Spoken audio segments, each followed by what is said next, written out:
Boa tarde a todos que estão nos acompanhando aqui no nosso primeiro webinar. Bem-vindos ao Inspira Campinas. Sou Larissa Almeida, secretária de Ciência, Tecnologia e Inovação do nosso município de Campina Grande, e vou estar aqui mediando hoje esse bate-papo maravilhoso sobre dados abertos e governos digitais. Num dia muito importante, porque hoje foi publicada a Lei 14.129, que é a lei que estabelece as diretrizes para governo digital. E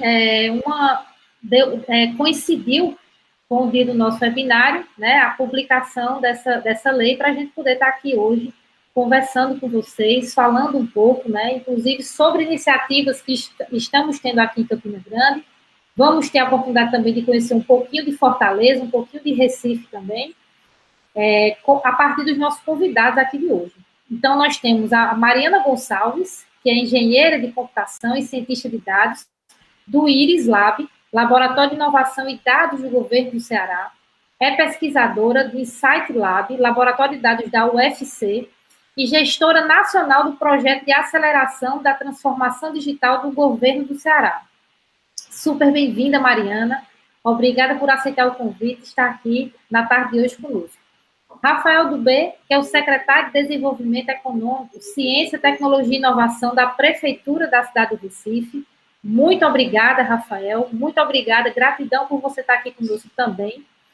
Nosso querido professor, pró-reitor de internacionalização da UEPB, Cláudio Quila, com mestrado em Direito Internacional Europeu pela Universidade Livre de Bruxelas, professor, ex-diretor da Faculdade de Direito da Universidade Estadual da Paraíba, pesquisador da Fundação para Ciência e Tecnologia do Governo Português, associado do projeto CyberBRICS e professor convidado em Direito e Inovação, ambos da Escola de Direito da FGV, da Fundação Getúlio Vargas do Rio de Janeiro. Muito obrigada, professor, por estar presente.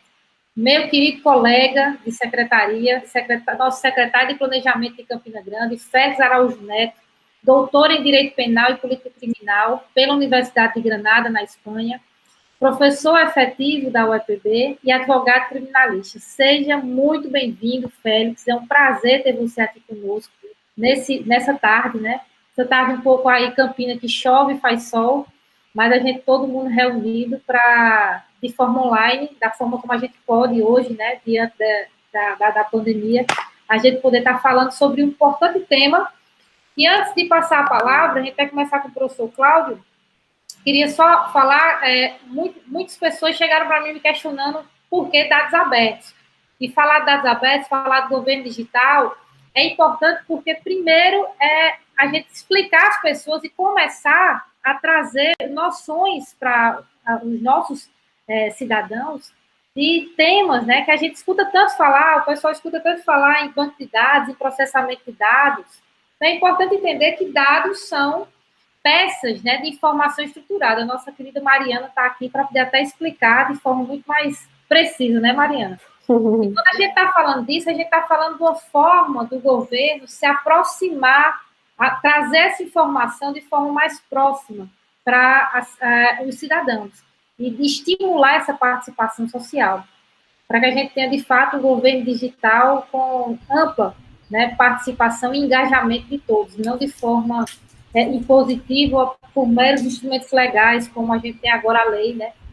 Não é isso que a gente quer. A gente quer que, de fato, isso seja uma prática que esteja no coração e no desejo de todos os cidadãos. Então, professor Cláudio caiu?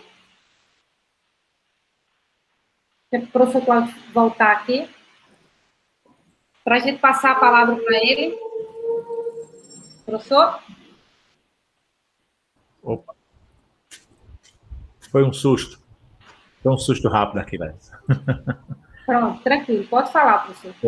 Boa tarde, pessoal. Boa tarde a todos os colegas que estão aqui. Boa tarde a Rafael, a meu amigo aqui, Félix, colega aqui de faculdade aqui quando a gente estudava, colega de faculdade hoje em dia ainda. Larissa, que vem aí conduzindo a carreira de uma forma brilhante, e é sempre para a gente uma admiração enorme, Larissa. Eu digo sempre, a gente sempre sabia não sabia onde ela podia chegar, né, Félix, quando a gente olhava para aquele movimento de Larissa. Mas a gente sabia que era longe e, assim, de qualquer forma, mesmo que a gente saiba, é muito bom ver as coisas concretizando, né? Uma mulher nordestina, jovem, brilhando aí numa área que não é exatamente a que ela se formou, quer dizer, é tudo de bom exemplo que a gente pode ter hoje e eu fico muito contente. E, Mariana, um prazer estar aqui com você, porque eu venho, desde que a pandemia, eu tinha chegado numa viagem à Ásia, no final de janeiro do ano passado, e acredito que já tinha chegado contaminado. Foi por isso que fiquei apavorado desde o primeiro momento. E quando eu vi o lançamento, né, vocês já era a estruturação ainda do Iris Lab, quando eu vi o lançamento e a pegada que vocês iriam fazer ali, eu me estabeleci o compromisso de fazer o contato e de ir conhecê-los. E aí depois não saí de casa. Estou aqui, tudo que eu estou fazendo é melhorando o lugar de trabalhar, para ver se eu consigo trabalhar bem durante esse período. E aí não consegui mais estabelecer esse contato com vocês. Então, foi assim, uma alegria para mim, que desde o primeiro dia que Larissa foi anunciada aí na secretaria, eu acho que foi uma das primeiras coisas que eu disse, olha, a gente tem que fazer uma ponte com uma rede de laboratórios de inovação social para dados, uso de dados no poder público, e acho que é uma parceria muito importante que a gente comece por aqui, pelo Nordeste, com vocês. Então, fico muito contente, acompanho ainda o trabalho, mas com essas atribulações aí do dia a dia, não estou conseguindo estreitar essa parceria, então muito bom estar aqui com vocês. Eu vou deixar aqui para quem está assistindo, para vocês, uma reflexão sobre alguns pontos que nós estamos, algumas das ações que nós estamos aqui conduzindo nessa parceria, né, o EPB, Secretaria de Ciência e Tecnologia, e as outras secretarias do município de Campina Grande. Nós temos aqui a relação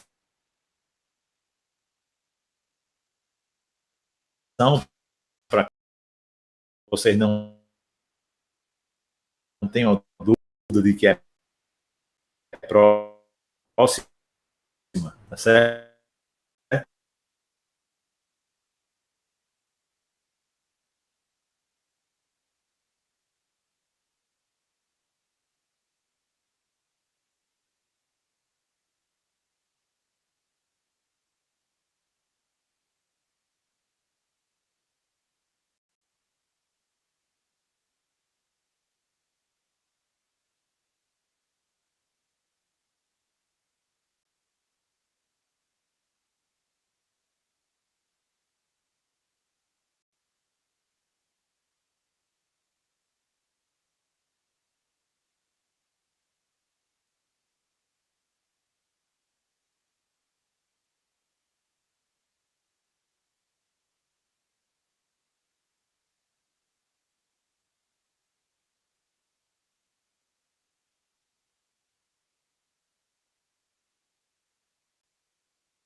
Certo? Depois a gente precisa olhar para impacto, e acho que um quarto momento é planejamento de futuro, certo? Conhecer por quê, gente? Porque eu aos 45 anos, tá certo? Eu não sou um nativo, eu sou um imigrante.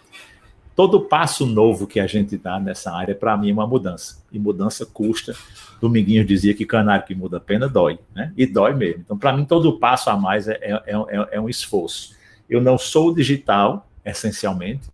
Eu tento me tornar o mais digital que eu posso a cada nova tendência de solução. Mas, para mim, é um esforço. Então, eu preciso conhecer. Depois, acho que é um esforço natural do professor, disseminar. E aí, nas práticas de disseminação, a gente já começa a ver a importância do poder público. nessa prática, né? A gente hoje tem, seguramente, talvez não, hoje a gente tem seguramente a maior oferta de conhecimento público aberto de qualidade da história da humanidade. Jamais tivemos essa quantidade, né? E nem sempre é o poder público, nós temos outros atores do ecossistema multissetorial que estão fazendo isso muito bem, mas o poder público pode, precisa e deve, né, fazer isso também, separar joio de trigo, que nem tudo é bom, né, nem tudo tem qualidade, mas mesmo a gente fazendo esse filtro de qualidade, gente, nós temos hoje, repito, na história da humanidade, a maior oferta de conteúdos úteis, gratuitos e de qualidade. E se a gente não aproveita essa alavanca para nos ajudar, né, a lutar contra, assim, para mim, os dois grandes males da geração, né, desigualdade e corrupção. Eu acho que aqui está, nesse guarda-chuva, cabe muito do que a gente vai discutir agora à tarde. Depois, impacto. E aqui eu acho que vale a pena marcar a minha função como uma pessoa de universidade. Eu estou dentro de uma instituição que, ao longo de 1000 anos, funcionou mais ou menos do mesmo jeito. Dizem, o professor Siddhartha, aqui do Rio Grande do Norte, diz que a universidade é uma das poucas instituições do mundo de que, se o sujeito dormiu lá dentro no século XVII, entrou em coma e acordou agora, ele levanta, acorda e diz onde está. Ele olha no entorno e ele diz onde está. Precisamente onde está. De tão pouco que a universidade, em regra, mudou. Nós temos ótimas experiências de ponta. Mas, em regra, a universidade ainda é muito, mas muito estanque. E olhou muito para dentro, né? E isso acho que é digamos assim, um compromisso da nossa geração. Olhar para a universidade como um dos agentes importantes na geração de impacto externo. Tem muito problema do lado de fora da universidade, e se a gente não olhar para eles com a intenção de resolver, aí não pode reclamar que a universidade, ao longo da história e ao longo das gerações, vai perdendo a importância. É natural. Se a gente e principalmente as públicas, viu, gente? Principalmente nós de universidades públicas, se a gente tem isso na missão, e a gente sabe que tem isso na missão, e se encastela, achando muitas vezes, ou se prestando a resolver problemas que muitas vezes a gente mesmo criou, nem validou para saber se existem, né? A gente naturalmente vai perdendo um pouco de importância, e eu faço parte de uma geração, viu, Rafael, que com muito orgulho olha para muitos colegas já com essa noção de uma academia aplicada, atuante, olhando para o problema e se entendendo como um dos agentes na cadeia de solução desse conflito. E, por fim, planejar futuro, né? Porque agora, por exemplo, nesse momento agora, é muito difícil a gente falar em planejamento de futuro, né? Planejamento de longo, médio prazo.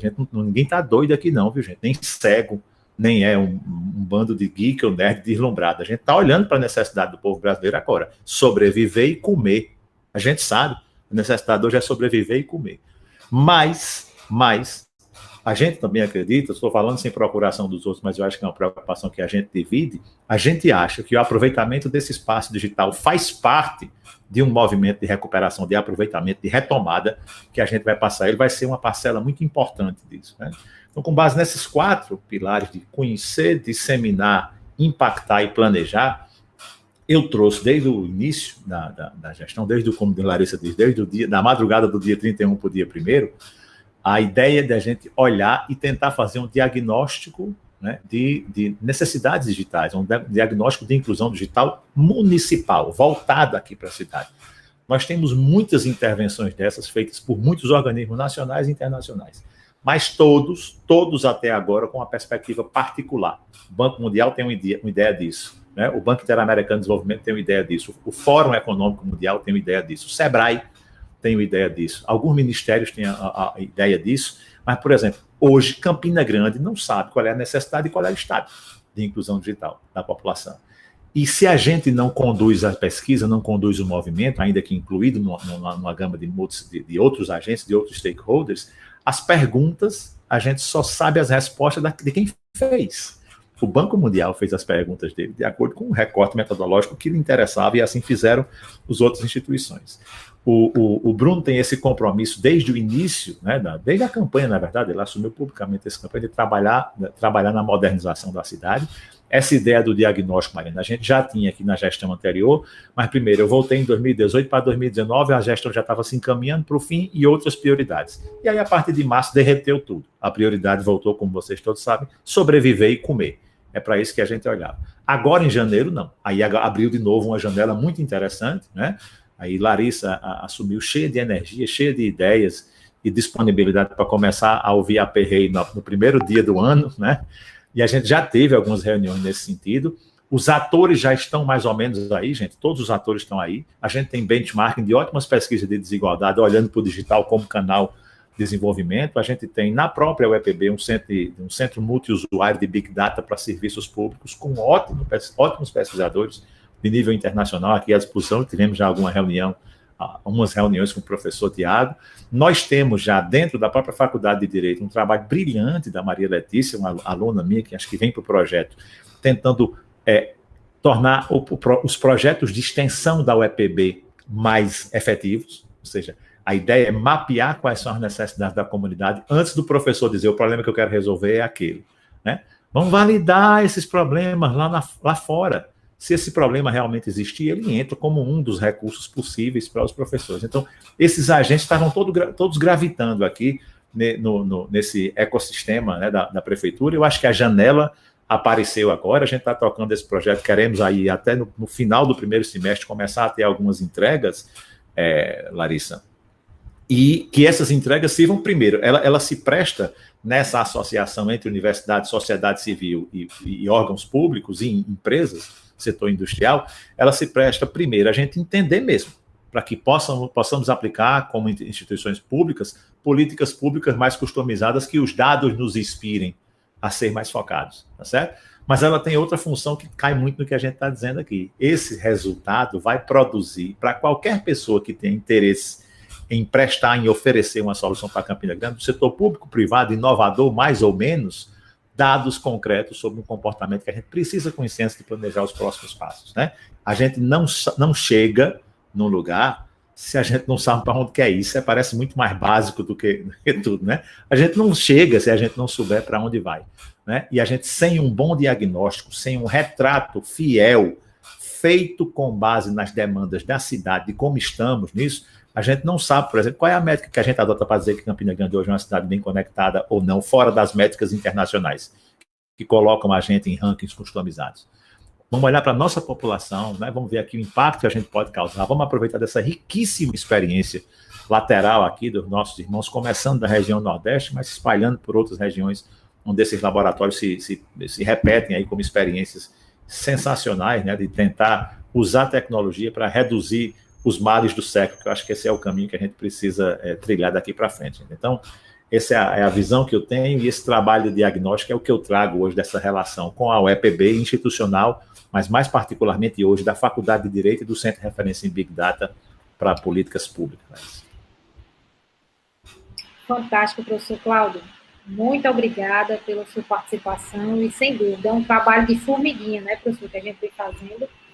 E a gente está hoje aqui falando em dados abertos, mas a gente sabe que essa iniciativa, né, ações nesse sentido, vem acontecendo, não é de hoje, desde que a internet, de fato, avançou e entrou nas nossas vidas para ficar e não ter mais chance de ir embora.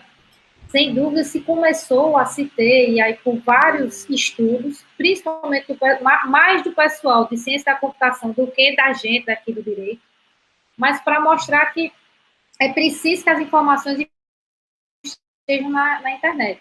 E eu falava um pouco antes da gente iniciar com a Mariana sobre as 5 estrelas de dados abertos do Tim Berners-Lee, que ele criou, né, Mariana? Você posteriormente pode falar com muito mais propriedade, justamente sobre essas estruturações dos dados para poder garantir que as pessoas, que as iniciativas como hackathons, que são maratonas de programação, ganharam grande visibilidade e hoje são instrumentos efetivos de participação social, né, professor Cláudio? A gente já teve a oportunidade de conversar sobre isso em vários outros momentos, inclusive no próprio hackathon do ano passado, totalmente online, que a gente realizou. E aqui a gente tem início de ações governamentais no Brasil desde 2009, na área de dados abertos. Então, acredito sim que é um movimento global, é preciso que a gente compreenda isso.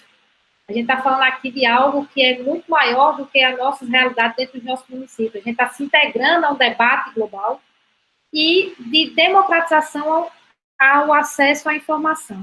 Então, aí passo a palavra para o meu querido secretário, que eu sempre chamo ele de meu secretário, Félix Neto, e ele só me chama de minha secretária. Mas é porque é carinho, né, Félix? carinho e muita admiração, Danilo. Muito obrigado, Larissa, pelo convite. Primeiro, parabéns pelo importante evento que você traz para a cidade de Campina Grande. Sem dúvida nenhuma, quando o professor Cláudio coloca que sua energia na faculdade já mostrava o brilho de sua inteligência, não é à toa que você traz para Campina um evento desse porte. E, além de tudo, contando com a doutora Mariana, doutor Rafael, ainda João Kilma aqui conectados, mais o meu querido amigo Cláudio Quila, que é uma autoridade na questão de dados, uma pessoa que eu tenho imenso orgulho, além de doutora Mariana, doutor Rafael, que são também profundos conhecedores na área. E a minha palavra, primeiro, de parabéns a você pela organização do evento. O seu trabalho tem realmente encantado a cidade, impressionante como a Secretaria de Ciência e Tecnologia tem feito e movimentado não só o ambiente de inteligência e discussão, mas também outros setores da cidade onde você vê envolvendo instituições além das universidades para discutir temáticas importantes.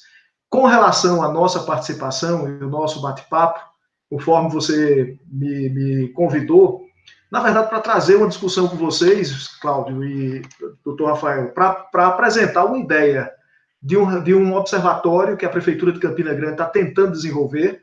O prefeito Bruno deu uma missão espinhosa, doutora Mariana, de em 100 dias fazer um observatório da cidade com os dados da Prefeitura de Campina Grande, para que sejam eles disponibilizados, abertos, para que a cidade possa acessá-los.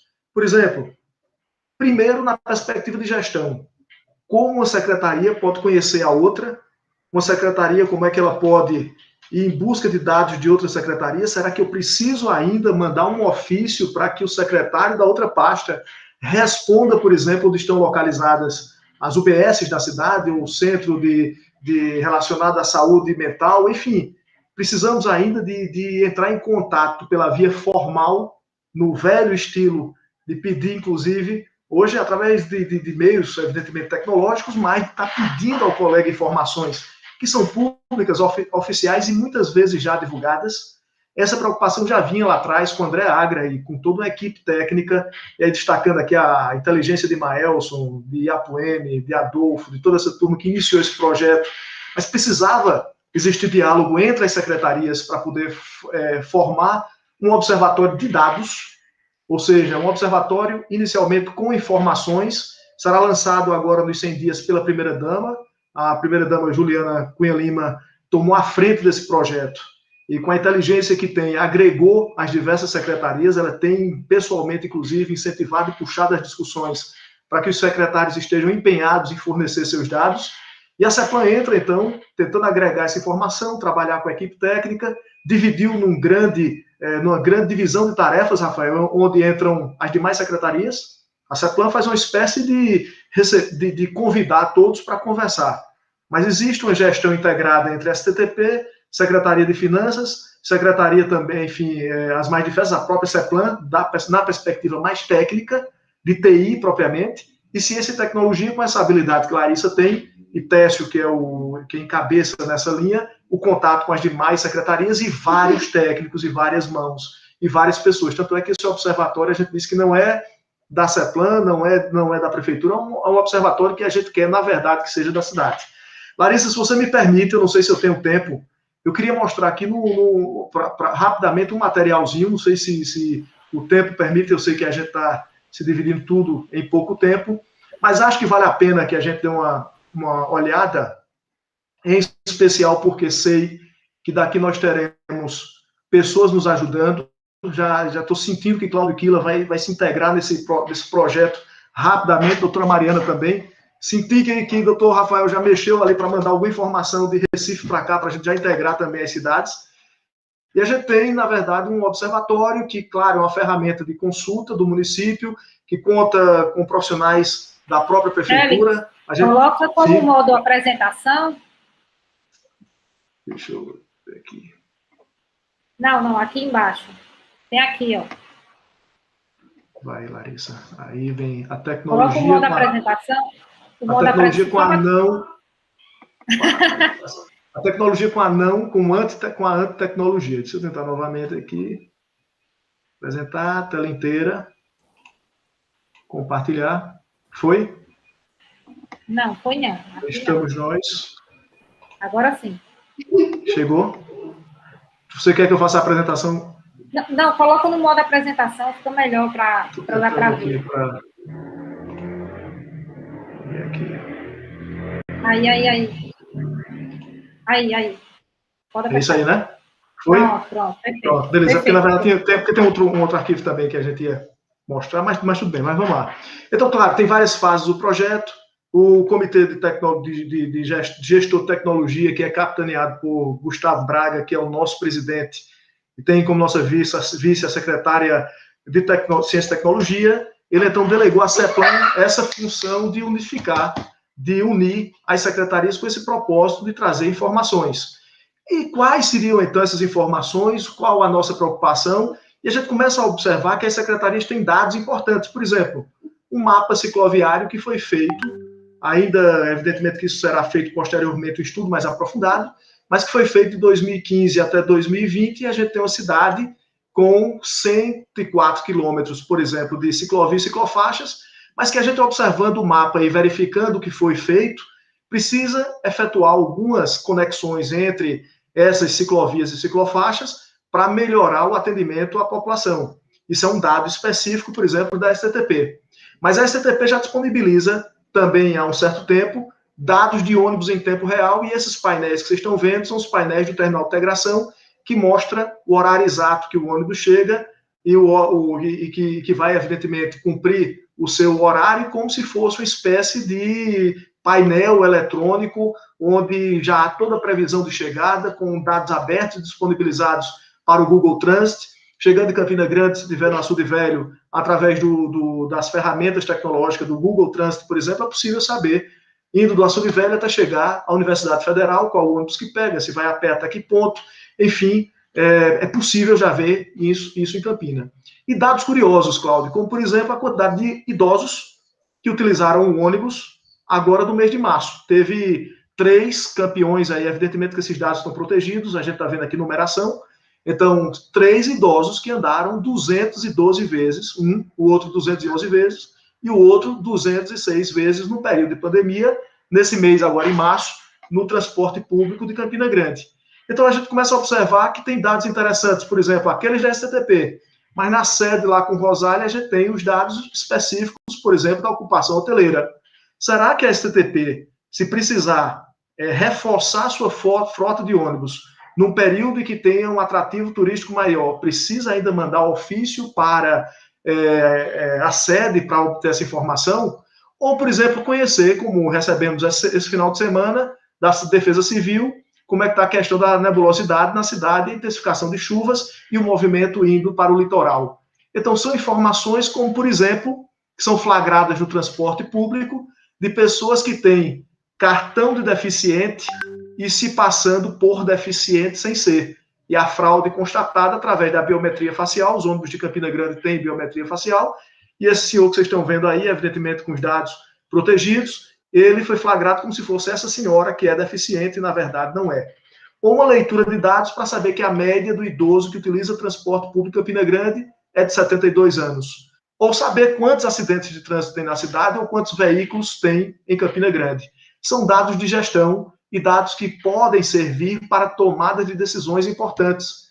Como, por exemplo, conseguir saber qual é o perfil daquele condutor de um veículo que vem a dirigir em absoluta irresponsabilidade, qual o volume de multas que esse perfil irresponsável, por exemplo, no trânsito, tem feito ao conduzir o veículo na cidade. E a gente vai ver que é fácil traçar um perfil cruzando os anos, e normalmente as infrações se repetem entre velocidade, estacionamento irregular, a utilização do celular no trânsito, o avançando sinal vermelho. A gente vai ver que há praticamente uma repetição, mudando, evidentemente, o volume de notificações, mas a gente encontra um perfil que preocupa na utilização do transporte público.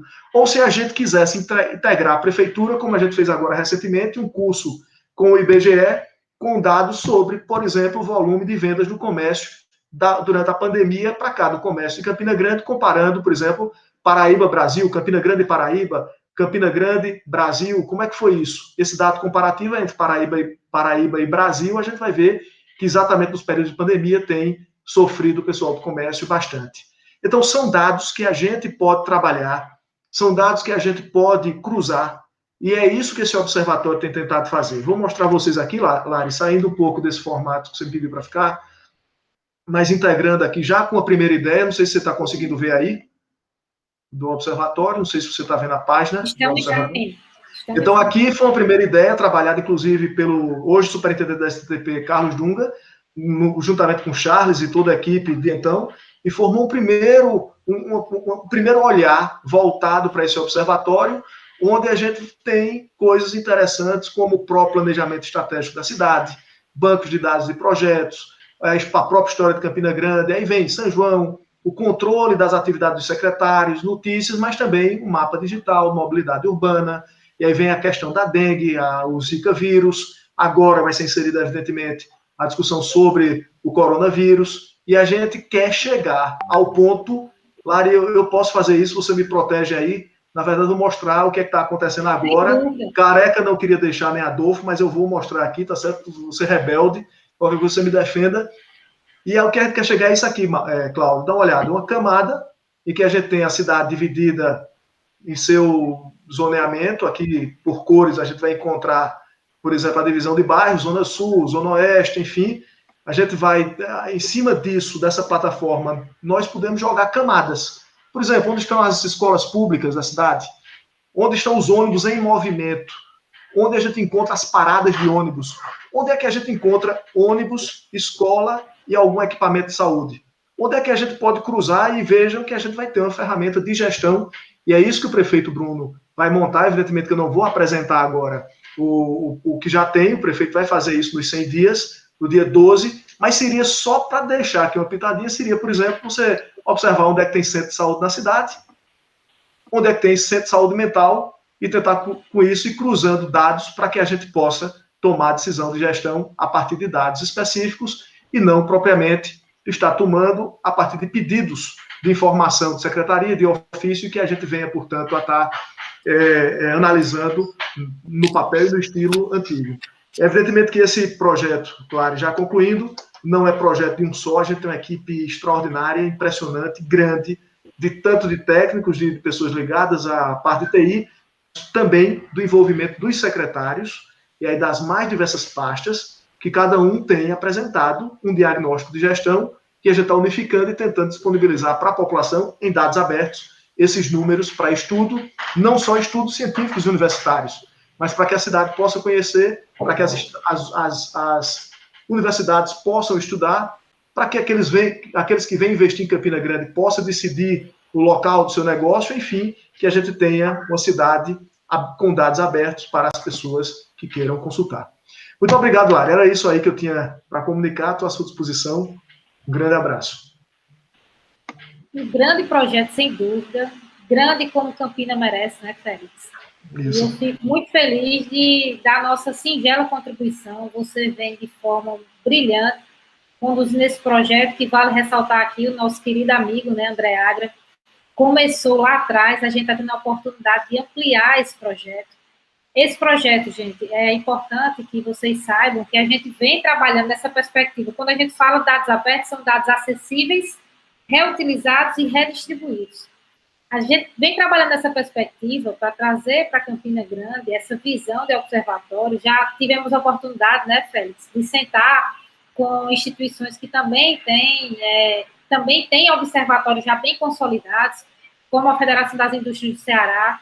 Amanhã vamos estar com a Federação das Indústrias do Paraná, para estar conhecendo esses observatórios, estar conhecendo essas estruturas, porque o que está aí bonito na tela, ele tem todo um trabalho anterior de levantamento de informação, que é fundamental para a gente poder, a partir disso, isso é só a primeira parte, né, a primeira entrega, Félix, a partir disso a gente começar a evoluir, crescer cada vez mais. Acredito que a Mariana tem muito a falar, ela participou de uma iniciativa semelhante lá no governo do Ceará, né, Mariana? Para falar sobre dados abertos, sobre governo digital, mas também, Mariana, dá uma pincelada sobre esse trabalho que você acompanhou lá em relação aos dados da Secretaria de Saúde. Foi um projeto pioneiro, né, que você iniciou, você liderou, e agora no Iris Lab vai ter a oportunidade de ampliar para todo o governo do estado do Ceará. Pode falar, Maria. Olá, boa tarde a todos. Um prazer estar aqui com vocês. Muito obrigada pelo convite. É uma honra enorme estar do lado aqui desse time de gigantes. Professor Cláudio, estamos lhe esperando, viu, aqui. Assim que tudo acalmar, a gente está te esperando para te conhecer pessoalmente. Estamos de portas abertas. O Iris vai amar receber a sua presença, a gente compartilhar, trocar ideias, co-criar. Secretário Félix, prazer. Secretária Larissa, doutor Rafael, prazer enorme estar aqui com todos vocês. Bom, primeiramente, parabenizar o que o secretário Félix acabou de apresentar. Realmente, quem trabalha com dados sabe que é muito difícil chegar nesse nível, né, estruturar toda essa plataforma, montar esse pipeline, desde lá do dado que está na pontinha, no usuário, até a autogestão.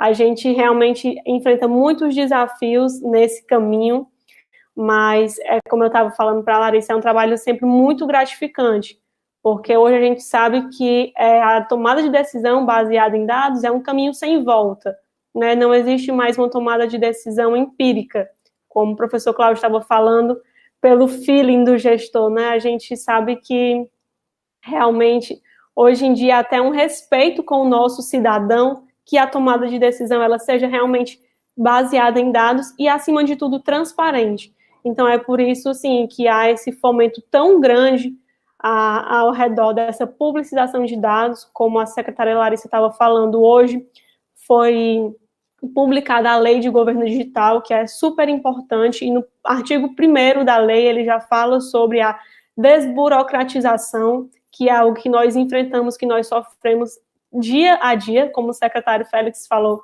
Será que eu preciso enviar um ofício para uma secretaria para solicitar um dado que às vezes já é público, que às vezes eu já tenho acesso àquele dado?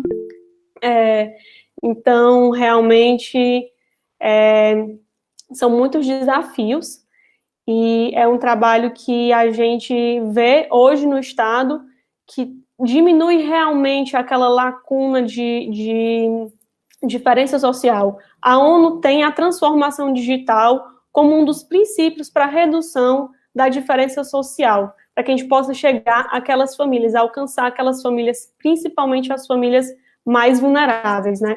Como o professor Cláudio estava falando, hoje, realmente, nós temos duas prioridades, que é sobreviver e comer. Como que a gente pode relacionar a transformação digital, a tecnologia, com essas duas prioridades, sobreviver e comer? Então, eu vou falar um pouquinho sobre um dos projetos que nós estamos desenvolvendo aqui no IRIS.Gov, com o apoio do governo do estado do Ceará, que é a plataforma Mais Infância, que tem como objetivo alcançar essas famílias mais vulneráveis. O Mais Infância, ele é um benefício que ele chega nessas famílias que têm crianças na primeira infância. Então, a ideia é que a gente possa realmente ampliar esse benefício até 200 mil famílias, nesse período agora de pandemia, onde a gente tem essa pandemia da fome, infelizmente, né? E aí a ideia é que a gente possa, primeiro, ver essas famílias, porque elas são conhecidas muitas vezes como famílias invisíveis. Onde estão essas famílias? O primeiro desafio é esse, né? Saber onde estão essas famílias. Pessoas que muitas vezes não têm um endereço fixo, não têm um documento, e aí conseguir alcançar e conseguir, acima de tudo, monitorar. E aí, depois de 2 anos com esse benefício, será que a gente conseguiu resgatar aquelas famílias das margens da sociedade? Será que elas estão tendo acompanhamento de outras políticas públicas? Será que os filhos daquelas famílias estão matriculados em creches? Então, realmente, a transformação digital, ela é o meio que nós temos hoje para alcançar todas essas famílias.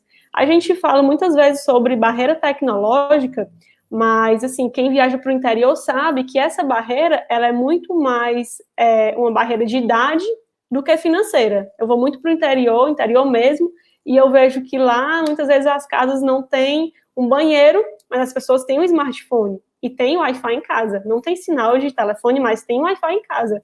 Então, realmente, é a forma como nós temos hoje de alcançar essas pessoas. Então, assim, é muito gratificante trabalhar dessa forma, porque a gente consegue, através da transformação digital, através da tecnologia, reduzir a diferença da igualdade social, da desigualdade social, desculpe.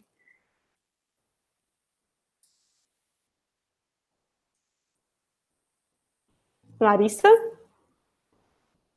Você está com o microfone mudo. Cadê Larissa? Opa, Larissa. Mariana, poderia falar para a gente um pouquinho sobre a iniciativa do Lá na Saúde? Sim, claro. O link que você mandou para a gente. Colocasse aqui. Vou colocar aqui, o IntegraSUS, não é isso? IntegraSUS, é isso. Bom, o IntegraSUS, ele foi um projeto que eu tive a oportunidade de liderar, e a gente começou a conceber esse projeto, a concepção desse projeto em 2019, onde a publicização dos dados ainda era assim, ela não era tão fomentada como é atualmente. E aí a gente teve um apoio muito forte da gestão, nosso secretário de saúde, doutor Cabeto, que tem feito um belíssimo trabalho aí, parabenizá-lo. E nós tivemos um apoio muito forte dele, e a ideia era que a gente pudesse integrar em uma plataforma, que hoje é o IntegraSUS, todos os dados do SUS, Sistema Único de Saúde do Estado do Ceará. Então, todos os hospitais, unidades de saúde, tudo que estava vinculado à Secretaria de Saúde do Governo do Estado e também alguns órgãos vinculados à Prefeitura estão dentro dessa plataforma do IntegraSUS. Hoje, nós temos muitos dados de indicadores socioeconômicos, indicadores de saúde mental também, e o mais procurado, né, de Covid. O nosso vacinômetro está lá. Quem quiser acompanhar, é só entrar no IntegraSUS e poder visualizar como é que está a nossa curva de crescimento de vacinação. E a ideia da aceleração da transformação digital, que é esse projeto que está sendo fomentado, né, que está sendo desenvolvido pelo IRIS, é que a gente possa agregar dentro de um Big Data dados de diversas secretarias do governo do estado do Ceará, para que a gente possa cruzar essas informações e chegar, né, em analíticos aí para alta gestão, para tomada de decisão. Então, o IntegraSUS hoje ele é um case, mas a ideia é que a gente possa expandir esse Big Data para todo o governo do estado do Ceará. Vou colocar aqui o link para vocês. Quer compartilhar a tela para mostrar para o pessoal? Quer que eu compartilhe aqui? Eu não... Deixa eu compartilhar minha tela aqui com vocês. Tá, então compartilha, mas se não, eu compartilho aqui. Uhum.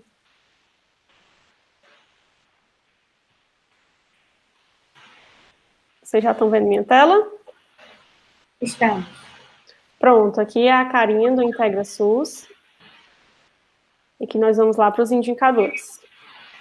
Que nós temos indicadores hospitalares, como taxa de permanência, pessoas que estão nos corredores, se tiver, né, em corredor, que estão aguardando por novos leitos, indicadores administrativos financeiros, indicadores de vigilância em saúde, indicadores dos centros de especialidades odontológicas, SAMUS, indicadores jurídicos, indicadores de índice de desenvolvimento global e indicadores de atenção de saúde primária.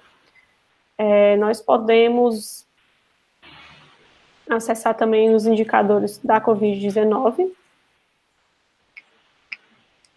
Temos boletins também diários aqui que podem ser baixados. Dentro do IntegraSUS Analytics, há vários datasets, certo? Onde podem ser baixados dados realmente para aquelas pessoas que estudam aí ciência de dados, estarem fazendo modelos de predição, né? Ou até mesmo para entender melhor como que é essa doença, qual é o público que ela mais ataca, mortalidade, dias, principais sintomas. Então, aqui é o GitLab, que tem vários datasets aí para os amantes da ciência de dados. A Secretaria de Saúde também realizou hackathons para poder avaliar os melhores modelos de predição de Covid.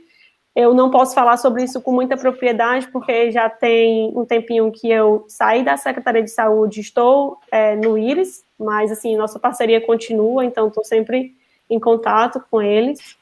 Mas aqui nós temos realmente um universo de indicadores, certo?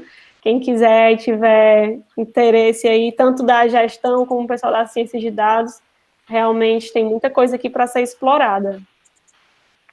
Aí, assim, eu acho que poderia até falar um pouquinho sobre tecnologia, mas eu acho que vai sacar o papo, porque nós estamos mais numa conversa negocial aqui, mas quem quiser tirar alguma dúvida também sobre a nossa stack, como foi desenvolvida, biblioteca, pode me chamar. Maravilha. A gente vai ter a oportunidade, sim, de falar um pouquinho sobre isso. A gente vê nessa iniciativa, que vai muito na linha também, né, Mariana, do que a gente está buscando fazer aqui a nível de governo municipal com o observatório, mas a gente percebe que, assim, Cláudio falou algo muito interessante, ele falou, a gente nunca teve tanta informação, tanto conteúdo, educativo, inclusive, disponível para acesso às pessoas. A gente tem alguns dados que já mostram que já passa de 35 zettabytes que a gente tem de informações na rede. 1 zettabyte equivale a 1 trilhão de gigabytes. Então, imagina a quantidade de informação que a gente tem e de acesso a essa informação, né? E a gente precisa, de fato, o que não está na internet hoje não está no mundo.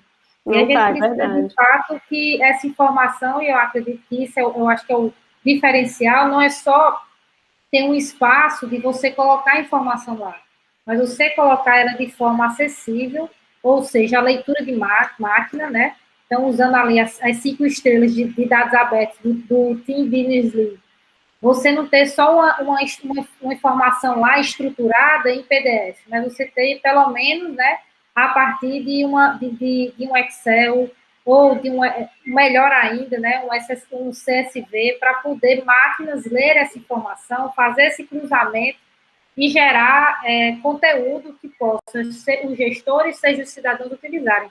E isso hoje vem sendo muito utilizado, eu particularmente, que já venho participando, acompanhando os movimentos de hackathons, isso em hackathon é fundamental, né? Sim, com certeza. Tem uma base disponível para todo mundo que está lá participando. Eu já participei como participante e também como mentora, como jurada.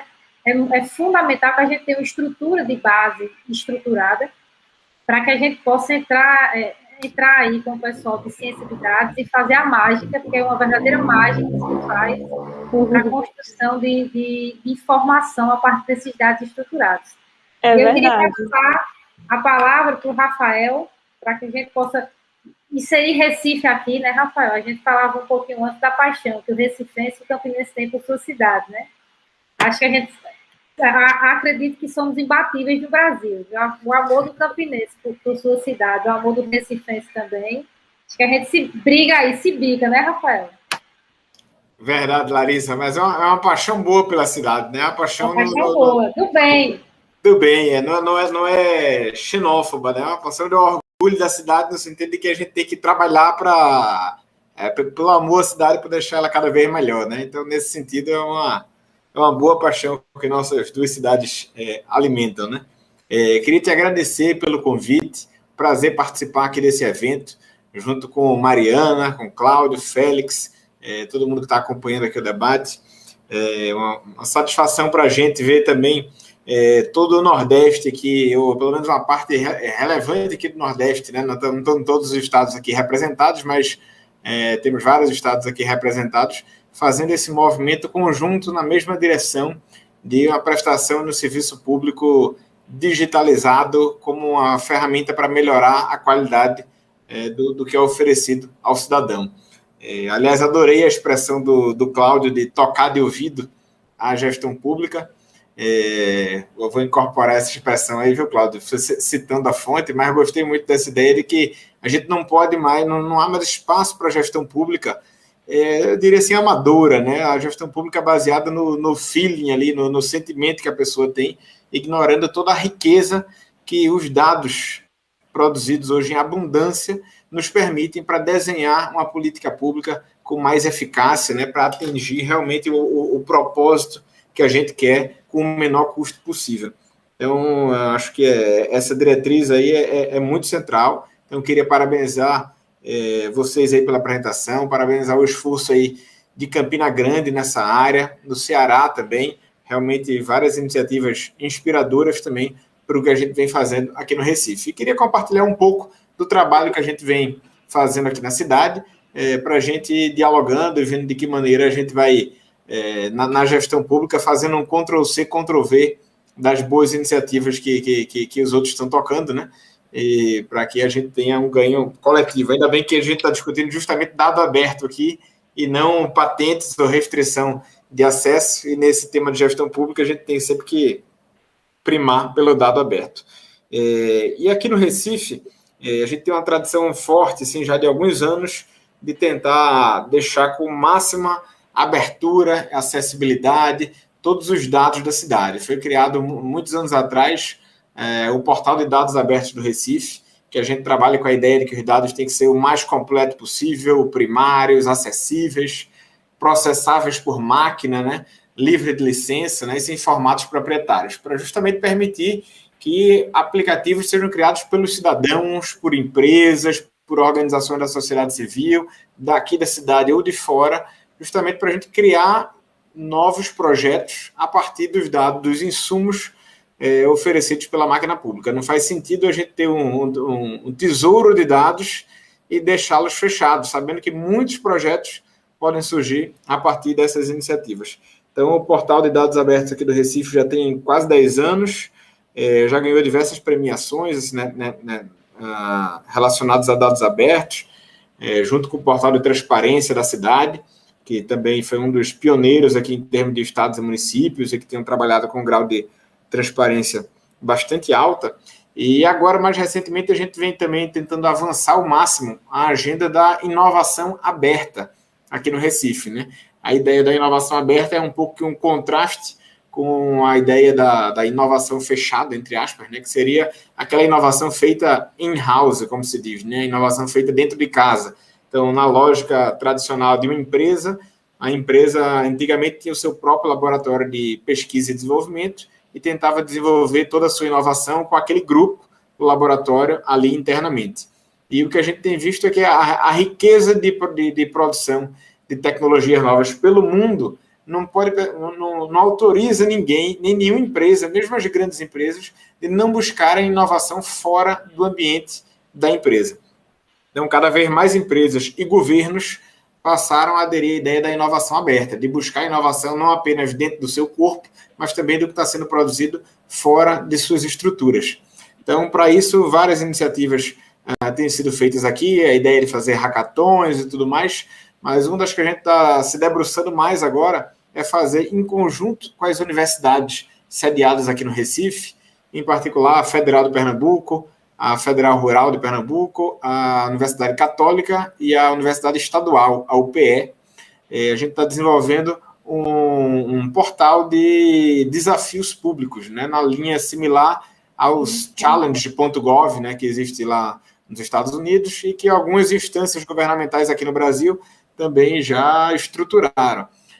Não é trivial fazer, é mais fácil falar de desafio público do que realmente produzir, porque para criar um desafio público, você tem que definir com muita clareza qual é o objetivo, o que é que você pretende alcançar com aquele desafio e que ferramentas você vai disponibilizar para quem vai estruturar os desafios, né? O fato de já ter uma plataforma aberta de dados públicos já nos ajuda, mas a gente está mapeando que desafios a gente vai colocar online na área de mobilidade, na área de limpeza urbana, na área de recrutamento de pessoal. Estamos discutindo vários temas diferentes. E nem sempre os desafios públicos a gente trata apenas de TI. Quase sempre se pensa em um aplicativo novo, um software novo, um robô novo, mas às vezes nem é um desafio em outra área, né? Um desafio, por exemplo, para a pintura das ruas e como você desenvolver uma tinta que seja mais resistente, por exemplo. Esse pode ser um desafio público que a gente vai trabalhar.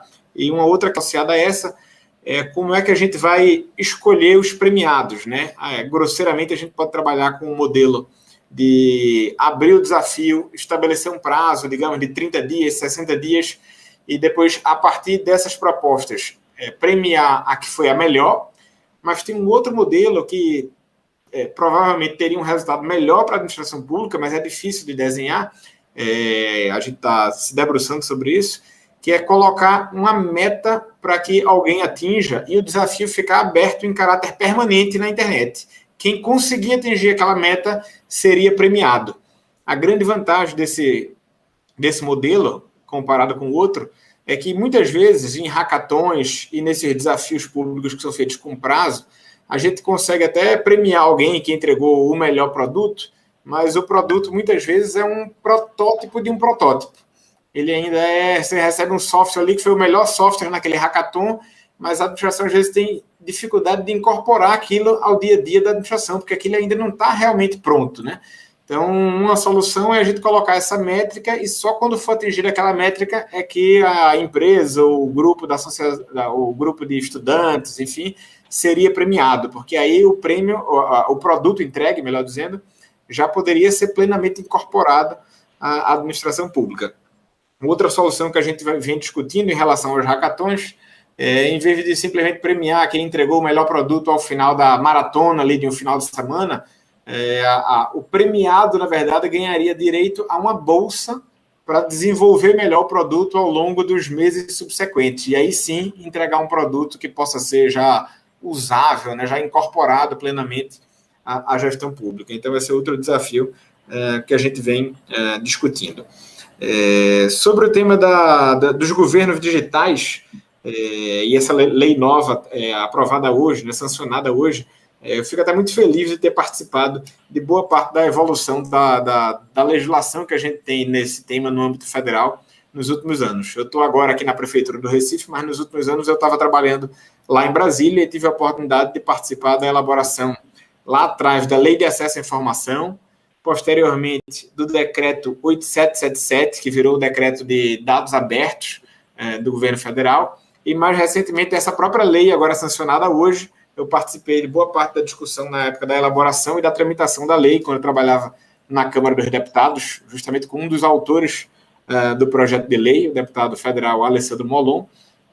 E a gente fica super feliz de ver o resultado da lei agora saindo, né, trazendo a importância de a gente trabalhar com laboratórios de inovação, a importância de a gente trabalhar não apenas com a digitalização da administração pública, mas com a série de ferramentas adicionais à digitalização da administração pública. E esse é um ponto que eu queria destacar aqui, é um dos eixos centrais aqui do projeto do prefeito João Campos no Recife, é promover a transformação digital dos serviços públicos prestados na cidade. E o prefeito sempre faz questão de enfatizar, com razão, que transformação digital não é o mesmo que digitalização dos serviços públicos. Porque se a gente tem processos ruins em papel e a gente apenas digitalizá-los, a gente vai ter processos ruins digitais. Né? Então, a transformação digital envolve a revisão dos próprios fluxos desses processos. Então, a gente está fazendo um trabalho aqui de, primeiro, fazer um censo dos serviços públicos oferecidos pela prefeitura. São centenas deles, né? A gente está mapeando aqui área por área, tentando colocar dentro de um padrão, mas se a gente pega de educação, de saúde, de defesa civil, na área de finanças, de abertura e fechamento de empresas, etc., são centenas de serviços. Então, o primeiro papel que a gente está fazendo é fazer esse censo.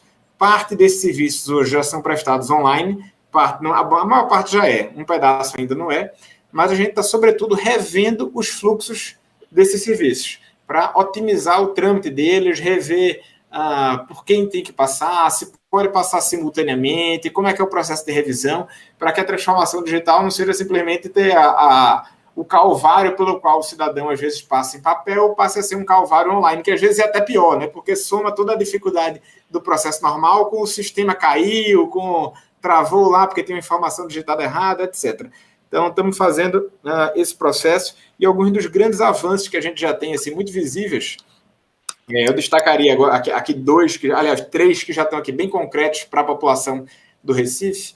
O primeiro deles é a vacinação, que está sendo toda agendada online. Hoje mesmo estava uma matéria da Globo News falando sobre a vacinação no Recife e contrastando a vacinação aqui com a de outras cidades, até de estados mais ricos do Brasil, lá do Rio Grande do Sul, de São Paulo, etc., porque toda a vacinação do Recife está sendo feita por meio de um cadastramento online. E isso tem permitido que a Prefeitura reúna um banco de dados extraordinário sobre a vacinação da cidade e permite também que a gente tenha evitado qualquer fila e aglomeração nos postos de saúde, porque todo mundo consegue agendar a data da vacina, escolher o local da vacinação, e aí a gente coloca os slots, né, do número de pessoas em cada horário, e isso tem garantido um fluxo super tranquilo, e a vacinação aqui se tornou, de certa maneira, uma referência por conta desse processo. Mais do que isso, isso tem permitido também que a gente planeje melhor o recebimento das segundas doses e dos lotes subsequentes de vacinação que estão sendo enviados pelo Ministério da Saúde, o que está permitindo a gente fazer esse controle de estoques de maneira mais precisa e permitindo que a gente avance as idades de vacinação. Então, o Recife, desde a semana passada, por exemplo, começou a vacinar a partir de 64 anos. E a gente pretende, o quanto antes, aí, reduzir ainda mais essas idades, porque a gente está cruzando o banco de dados que a gente tem do Conecta Recife, que é esse aplicativo, com os dados demográficos da população, né? Então, cruzando isso, a gente consegue ter esse controle do fluxo de estoques bem relevante. E se soma ainda, que é talvez o mais relevante, que é esse banco de dados fantástico, georreferenciado de toda a população da cidade, que a gente não tinha antes. Esse aplicativo Conecta Recife, que é onde a gente vai centralizar agora todos os serviços prestados pela Prefeitura, ele tinha cerca de 8 mil downloads até o início do ano. E só com a incorporação da vacinação e dos outros serviços que eu vou comentar agora no início do ano, a gente já está chegando perto de 200 mil downloads no aplicativo. E aí todo mundo que se cadastra lá, com o endereço, com a localização, né, com os dados pessoais da pessoa, e isso vai permitir a gente direcionar as políticas públicas de maneira mais eficaz mais para frente. Nessa mesma linha, a gente lançou hoje o programa de crédito popular aqui na cidade do Recife, e tal qual da vacinação, todo o cadastramento é feito por meio do aplicativo Conecta Recife. E, para nossa surpresa, as vagas que a gente abriu hoje no primeiro dia esgotaram em 3 horas, já completou, a gente vai reabrir no próximo mês, mas isso está, de novo, permitindo a gente ir reunindo assim, muitas informações para poder direcionar as políticas públicas na sequência.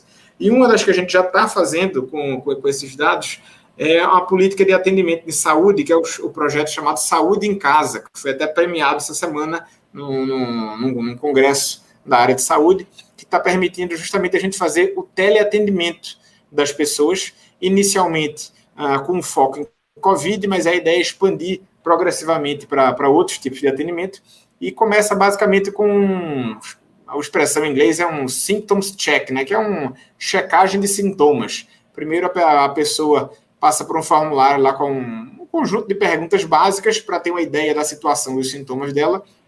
Dependendo do quadro, ela recebe orientações ali mais simples, se for um quadro trivial, e se for um quadro mais complexo, aí já abre para que um médico faça o atendimento da pessoa online, sem ela precisar sair de casa, e aí possa se debruçar sobre o caso, e dependendo da situação, aí sim encaminhar para o atendimento num posto de saúde, num hospital, ou simplesmente dar as orientações por via online. Tem sido muito bem avaliado pela população, tem uma ferramenta para que as pessoas façam a avaliação do serviço, né, uma espécie de um Uber lá em que ela vai dar a nota, e o retorno tem sido extremamente positivo. O outro tema que eu queria destacar aqui são as parcerias com as empresas privadas, que a gente também vem tentando desenvolver. Tem tantas grandes plataformas, né, vocês já comentaram aqui o exemplo do Google, com o caso de ônibus, né, com o transporte público, e algumas outras plataformas menores, né, aplicativos menores, que estão desenvolvendo ferramentas, no caso, para seguir no caso de mobilidade, né, que o Google oferece o serviço. Tem algumas plataformas oferecendo serviço que integra diferentes modais de transporte. Então, tem permitido, às vezes, até um resultado melhor do que o do Google, por exemplo, em oferecer não só a melhor linha de ônibus, mas como conjugar uma bicicleta no primeiro trecho com a linha de ônibus no segundo. Aqui no Recife, a gente vem tentando usar cada vez mais, embora ainda muito pouco, o transporte fluvial em alguns trechos, porque o Rio Capibaribe corta a cidade ao meio. Então, você poderia conjugar aí o transporte fluvial no trecho, uma bicicleta no outro trecho e um ônibus no outro trecho. Então, a gente vem discutindo aí de que maneira a gente consegue integrar esses serviços ao próprio aplicativo Conecta Recife, que é a porta de entrada para todos os serviços digitais da Prefeitura do Recife. Por último, aproveitando aqui que estamos com os representantes aqui da Universidade, também Federal de Campina Grande. Uma outra iniciativa que a gente vem avançando aqui é a criação de um escritório de parcerias inovadoras entre a Prefeitura, as universidades e empresas privadas. Porque a ideia é justamente aquela ideia da tríplice hélice, a gente tem que reunir esses atores para poder gerar mais inovações para a cidade, quer na área de TI com dados abertos, quer em outros segmentos, né? Esse programa não é focado em TI, em dados abertos, é focado em parcerias de maneira geral, entre universidades, empresas e poder público, mas um dos eixos centrais, com certeza, são as parcerias relacionadas à área de TI, aproveitando a expertise aqui do Porto Digital, no Recife, que tem muita gente engajada nesse processo. Enfim, esse era o panorama aqui que eu queria trazer do Recife, e vamos seguir aqui no nosso diálogo. Obrigado mais uma vez, Larissa, pelo convite, e a todos os demais aqui por esse diálogo. Rafael, que honra poder ter você com a gente, principalmente por esse seu histórico, né, que você já tem aí junto a essas legislações importantes, cima do que a gente está falando hoje. A gente está falando hoje de dados abertos e de governo digital.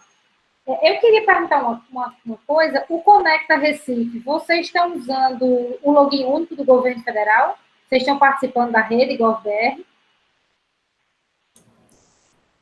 Larissa, eu confesso que eu não sei te dizer essa informação exatamente. Posso até perguntar para a equipe que está cuidando disso e te retorno pessoal, em breve. A rede GovBR, o município que pede para integrar, foi uma das primeiras ações que a gente fez. É um ofício, uma carta que é feita ao governo federal, e você passa a integrar uma rede, isso você começa a compartilhar a experiência com pessoas de todo o Brasil, tem alguns grupos de discussão, e o diferencial é que esse login único, ele integra um programa já do Ministério da Economia, que é para você conseguir, a partir de todos os dados do cidadão, de CPF, você já valida a partir desse login único.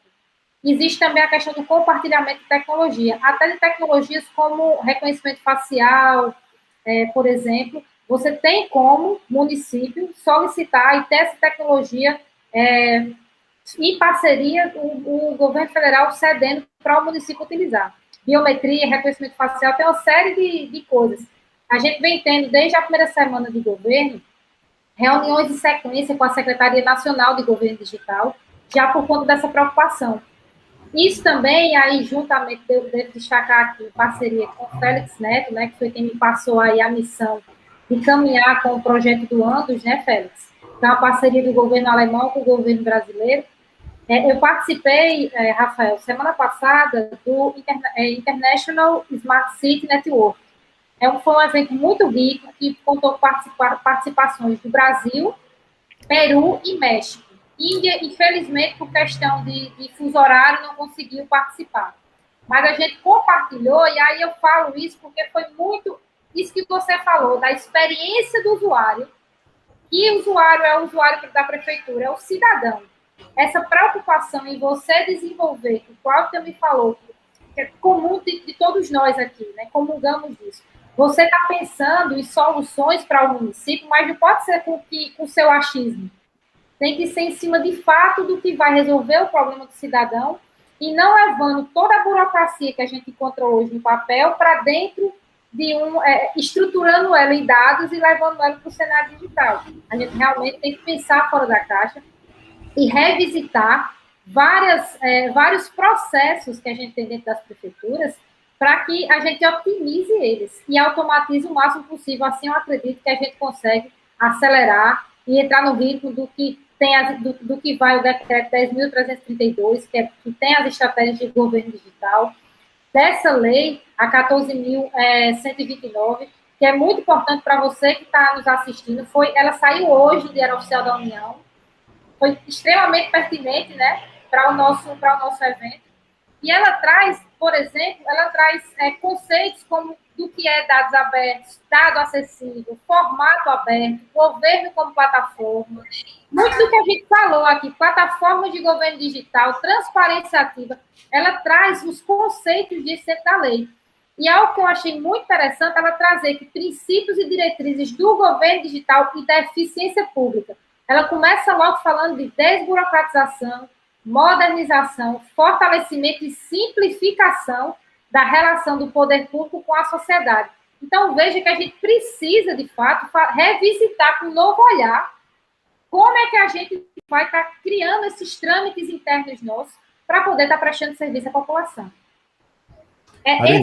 Eu perguntei desse login único porque eu acredito que seja bem interessante, Rafael, e de repente você já é fácil a integração. Larissa, só te respondendo, sim, eu acabei de confirmar a informação, a gente utiliza já o login único aqui do Banco Federal. Ele confirmou, viu, Larissa? E eu ia dar uma palavrinha sobre isso. Assim, a gente toca com esse login único do governo federal num dos problemas cruciais que está na base dessa transformação digital. Eu digo que transformação digital é tão importante que até em tecnologia mexe, viu, Rafael? Até em tecnologia mexe. Desde que mexe em tudo também no entorno. Muito boa. Um sistema de identidade digital seguro, maduro, aberto no Brasil é super importante. Uma pena, Larissa, que os colegas indianos não puderam estar, porque hoje ele talvez tenha um modelo de identidade digital mais bem disseminado e de mais êxito no mundo, que é o Aadhaar, né? Que é um modelo aí que ele já tem aí quase 1 bilhão de pessoas, inclusive com algumas falhas estruturais interessantes que já é bom para a gente aprender. Mas ele é um problema tão crucial, Félix, Mariana, que, veja só, brasileiros sempre tiveram negados acesso a alguns determinados direitos fundamentais, garantias, oferta de políticas públicas, porque não conseguiam se identificar. Esse ano passaram fome com dinheiro na conta. Brasileiros passaram fome com dinheiro numa conta esperando que eles pudessem identificar-se. E não conseguiram, né? Então, assim, esse é um daqueles... A gente tem aqueles desafios marco-chave em toda a caminhada dessa. Esse é um deles. Trabalhar no modelo de identificação que seja acessível, né? Que passe por cima desses monopólios que foram estabelecidos ao longo dessas últimas 2 décadas, e aí tem meandros que Rafael seguramente conhece, que não são simples de a gente desfazer, mas assim, é a hora, né? E acho que agora tem uma coisa que eu estou sempre repetindo, eu estou na Inovatec também, Rafael, que é a agência nossa de inovação interna da UEPB, a gente olhava muito para a tríplice hélice, né, como também um vetor de comunicação, só que eu sou filho do multi-stakeholderismo da governança global de internet, tá certo? E aí eu sempre estou insistindo nisso, tem um ator aí que a gente está deixando de fora, que é a sociedade civil. A gente pensa que a sociedade civil está representada via governo, via uma das hélices, governo, universidade, ou setor econômico, indústria, às vezes não está. E o input da sociedade civil é super importante. Nem sempre dá para fazer as coisas em absoluta igualdade de condições nesses fóruns, até porque o peso da responsabilidade recai sobre as costas sua aí, por exemplo, como agente público, do jeito que não cai na sociedade civil. Mas colocá-los na mesa com essa hélice a mais, né, nesse arranjo tradicional, é super interessante, porque a sociedade civil dá alguns inputs validados que a gente não alcança, né, de outro jeito. Então, esse modelo de identidade talvez seja um dos grandes obstáculos que a gente tem aí para vender no Brasil. E outra coisa, acho que agora, todo erro que a gente cometer, desde que haja boa vontade, empenho, vontade de acertar, honestidade, todo erro a sociedade está disposta a relevar e a aceitar, sabe, Rafael? A única coisa que eu acho que a sociedade não vai respeitar de jeito nenhum, e agora é a inação, inércia. Se a gente não sair do lugar, e não tem perdão, não, para essa geração. Um erro... Evidentemente que ninguém vai arriscar tudo, né? Correr altos riscos na gestão pública, mas assim, um erro porque você não conseguiu acertar a medida certa, está na conta, todo mundo está disposto a relevar. É verdade, Cláudio. E muito pertinente o que você falou, só puxando, eu quero falar um pouquinho mais sobre identidade, mas antes de falar sobre identidade, até porque a gente vem discutindo, né, Cláudio, inclusive um modelo aqui para Campina Grande, de identificação, não é uma identidade substituindo RG e CPF, não, que sai a nível nacional, macro, mas um modelo de identificação que o cidadão ele não tem que vai numa secretaria, vai na escola e ele tem que estar sempre carregando os documentos dele, ele tem um modelo de unificação dessas informações dele. Mas antes de falar isso, eu queria perguntar a você se no projeto que você vem desenvolvendo do Escritório de Parcerias Inovadoras, se você está usando uma metodologia de hub, Rafael. Se encaixaria, porque você falou, inclusive, essa ideia de desafios públicos, eu venho acompanhando já desde 2019, 2020 parece que não aconteceu, né? Mas, enfim, o governo de São Paulo tem, né, uma iniciativa semelhante, que eu acho bem robusta já pelo tempo que tem de desenvolvimento, de lançar esses desafios públicos, né? Que é o IdeaGov. E eu queria saber, aí o IdeaGov lá, eles encaram como um hub, né? Apesar de ter o nome hub, mas a IdeaGov é um hub de inovação junto com o setor público que faz essa conexão público-privada. Eu queria saber de você se essa sua iniciativa desses desafios públicos, você também tá tendo esse olhar para a metodologia de hub. A gente está trabalhando com 2 linhas de ação em relação ao escritório de parcerias principais. Aliás, com 3 para ser exato, né? Uma que não tem, acho que, muito a ver com o nosso debate aqui, que é um trabalho relacionado à extensão universitária. A extensão foi muito curricularizada recentemente, então as universidades precisam encontrar onde fazer atividades de extensão para os estudantes, e a prefeitura, naturalmente, tem um monte de oportunidades para incorporar estudantes em várias atividades. Então, essa é uma linha de atuação, mas não diz muito respeito ao nosso tema aqui. O segundo linha de atuação do escritório é justamente um desenho de uma plataforma de desafios abertos. O IdeasGov é uma das inspirações lá naquele modelo lá de São Paulo, mas a gente está construindo uma própria aqui em conjunto com as universidades para tentar mapear os desafios a partir das dificuldades da gestão pública em várias áreas. A gente tem conversado com a Secretaria de Desenvolvimento, está liderando o processo, mas a gente está construindo em conjunto com as outras secretarias, né? Descobrindo quais são as dores lá no dia a dia da gestão e as dores no dia a dia do ponto de vista do cidadão na oferta de serviços públicos, para a gente poder desenhar esses desafios na plataforma. E o terceiro, que é essa relação, enfim, da tríplice hélice, mas eu concordo com o comentário do Cláudio de que a sociedade civil tem que estar incorporada aí. Talvez a gente tenha uma hélice quádrupla, né? Há quem coloque quinta hélice ali, mas enfim. Mas essa ideia da integração, a gente está brincando que a gente vai tentar construir um Tinder da inovação, que a ideia é colocar uma empresa que atua numa área lá e que tem uma dificuldade para ela dar um match com o laboratório da universidade que está fazendo uma pesquisa naquela área. Então, o nosso papel é criar esse Tinder da inovação. Ou seja, é ser integrador, né, Rafael? Que é o Exatamente. grande objetivo. Exatamente. Eu acho que o papel do poder público também é muito grande. Integrar, é isso. Mas no nível municipal, a gente não tem tantos recursos quanto o governo federal. Então, o papel central que a gente pode fazer é de promover essa aproximação desses 2 grupos. Eu peguei esse gancho do integrador porque isso é um dos nossos principais valores no Campina Tech City. Campina Tech City surgiu porque a gente tem iniciativas como Barcelona, a gente tem iniciativas em Portugal, a gente tem algumas iniciativas aqui também no Brasil mais incipientes, e você pensar uma cidade tecnológica. Então, Campina Tech City, aí a gente tem o projeto, a gente reúne dentro desse pacote a ideia de um hub, como você quer fazer, como você está construindo aí, para que a gente possa oferecer esse ambiente de inovação aberta e que a gente possa trazer esses atores que estão soltos, a gente possa ser o concentrador para a gente integrar tudo isso e a gente poder dar esse match aí, que é o sonhado, né? Para você poder fazer público e privado sobreviver de forma equilibrada.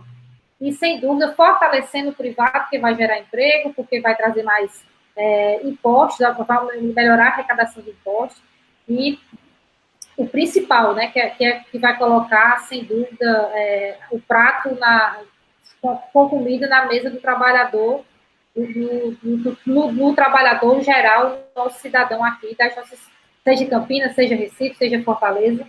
Verdade. A gente tem que observar isso. Não adianta a gente falar em inovação se essa inovação não se transformar em melhor poder aquisitivo para a cidade, para quem vive na cidade.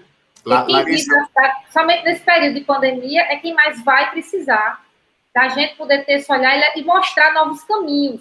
Como é que eu trago novos caminhos para empregos, para que a gente mantenha a população ativa, recebendo recursos para poder estar se bancando e a gente está melhorando cada vez mais a cidade. Pode falar, Rafael.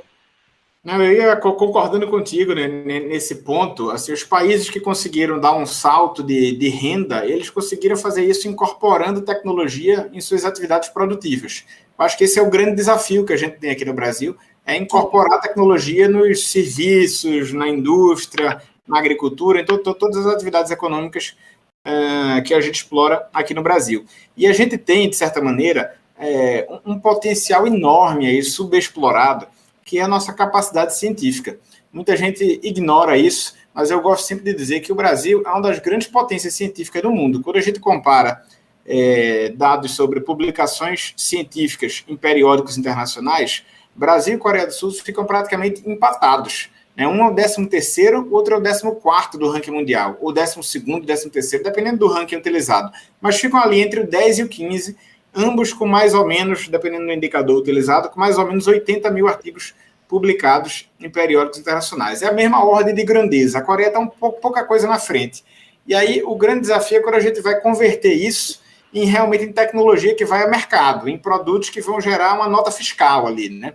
E aí, enfim, um indicador que eu gosto de apontar é o de patentes, que é um proxy razoável para esse número.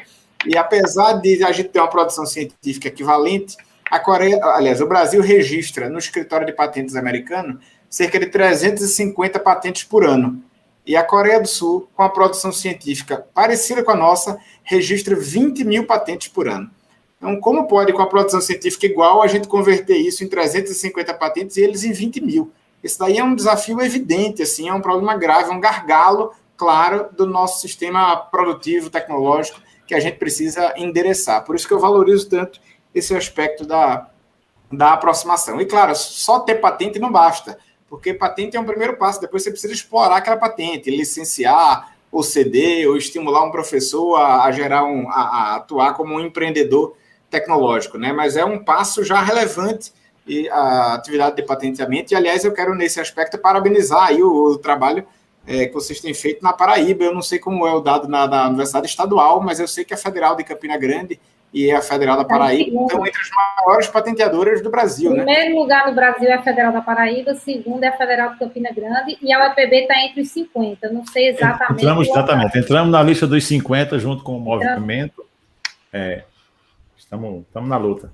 Excelente, excelente. É um grande passo isso daí. Aí depois a gente tem que dar o passo subsequente, que é licenciar e explorar essas patentes. Mas eu conto isso não para mostrar o contraste da gente com a Coreia, no sentido de que estamos tão longe, não tem o que fazer. Mas, pelo contrário, é de mostrar a gente já conseguiu criar essa capacidade científica enorme. São poucos países em desenvolvimento que conseguiram isso. Né? A gente tem que dar o passo subsequente agora, né?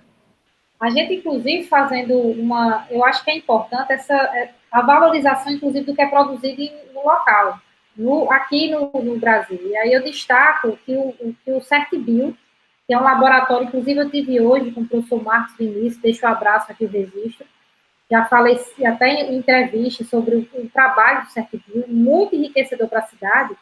Eles desenvolveram, Rafael, Mariana, uma máscara que tem uma proteção a partir da quitosana, que é a extraída da casca do camarão, que a máscara, ela é uma máscara dessas descartáveis, só que quando você adiciona essa camada de proteção, ela fica fungicida, bactericida e virucida. E no álcool em gel também. Então, eles desenvolveram isso, e nosso trabalho hoje como secretaria, junto com a SAD, junto com a Secretaria de Saúde, a gente está viabilizando a transferência tecnológica para as fábricas de máscara de Campina Grande, junto com o Parque Tecnológico também, para a gente poder transferir, sair essa tecnologia dos muros da universidade para dentro das fábricas de Campina Grande, e a gente poder utilizar isso dentro dos nossos hospitais, dentro das nossas secretarias, porque mesmo com esse período de afastamento, de home office, mas a gente tem que manter um mínimo de atividade, né? Então, a gente precisa cuidar do nosso servidor, e, assim, algo que o prefeito Bruno tem muito, de uma cidade, de fazer Campinas ser uma cidade inteligente, mas nunca, sempre com olhar para o humano. Então, ele sempre diz isso, sempre faz questão de ressaltar. Então, a gente precisa sempre ter um olhar de vamos trabalhar para Campinas ser uma cidade inteligente, mais humana. Esse olhar do humano, não tem, somos nós que habitamos e fazemos essa cidade ser boa, atrativa, não tem como tirar esse olhar do humano, não basta ser só inteligente. Tem que ter esse olhar sensível para essas pessoas, Rafael, que você, que Cláudio, Mariana, Félix falaram, são as pessoas que estão distantes dessa transformação digital. A gente tem que ter um olhar de inclusão. Tanto que a gente está com algumas iniciativas aqui na Secretaria, junto com a SEMAS, inclusive até envolvendo a parte de gamificação, para trabalhar, levar essa cultura de gamer, através de gamers, a gente trabalhar algumas noções de cidadania, de transporte, até começar a trabalhar, né? Porque isso vai ser um processo de amadurecimento com crianças de rua aqui, em situação de rua, aqui no município. Vamos começar por 2 bairros que a gente estabeleceu para poder implementar esse projeto, e bem diferenciado para poder fazer esse acompanhamento, tentar levar essas crianças para dentro da escola. E sobre vacinação, não posso deixar de registrar aqui uma iniciativa junto com o INEP. Mariana, eu sei que você tem um compromisso, né, daqui a pouquinho, mas só para a gente poder registrar, porque vale a pena, o Félix já conhece também, já comentei com o Cláudio, nós temos já aqui a aplicação de agendamento de vacinas, mas a gente, junto com o INEP, que é o OCIP, é o Instituto Nacional de Excelência em Políticas Públicas, eles são donos da única blockchain brasileira, que é a POP. Temos 8 blockchains no mundo, a única brasileira atualmente, é a pertencente a esse instituto. E, em parceria, a gente conseguiu uma aplicação para esse agendamento de vacinação em blockchain, para a gente poder ter todo o processo de rastreabilidade, integrado ao login único do GovBR. E é um projeto bem bacana, que a gente agora está na fase de integração, de fato, da plataforma com o GovBR e o DataSUS, que é para poder validar as informações, para a gente poder estar disponibilizando esse aplicativo, esse site para a população, para todos os cadastros, todos os agendamentos serem feitos e estarem tudo em blockchain. Para quem não sabe, é uma tecnologia disruptiva, é uma tecnologia que veio realmente para transformar, inclusive, a forma de pensar o setor público, né? Setor público e setor privado, a governança como um todo. Ela é uma rede distribuída, ela é uma rede que tem um nível de segurança, de confiabilidade altíssimo, super criptografado, então tem uma camada de proteção dos dados das pessoas que estão ali. Tem uma preocupação natural, né, Cláudio, em relação à LGPD, com a preocupação de você, que é dono do seu dado, que é dono das suas informações, você volta a ter essa titularidade. E aí você autoriza a utilização desses dados para o fim específico, que é o seu agendamento de vacina. Então, isso é uma perspectiva hoje muito forte também, quando a gente fala em governo digital, no cidadão voltar a ser o titular dos dados dele. Então, quando a gente fala hoje de uma identificação, a gente está sempre trabalhando nessa perspectiva, Rafael, Mariana, da gente buscar fazer esses cases, mas sempre com essa preocupação de manter a titularidade dos dados ao cidadão, sempre com o olhar da LGPD aqui, que temos que, principalmente nós que estamos aqui liderando movimentos de inovação dentro dos municípios, a gente precisa ter esse olhar sensível, né? Para que, de fato, e aí eu conto sempre com o Cláudio, estou sempre colada nele aqui, desde o Marco Zero, né, Cláudio?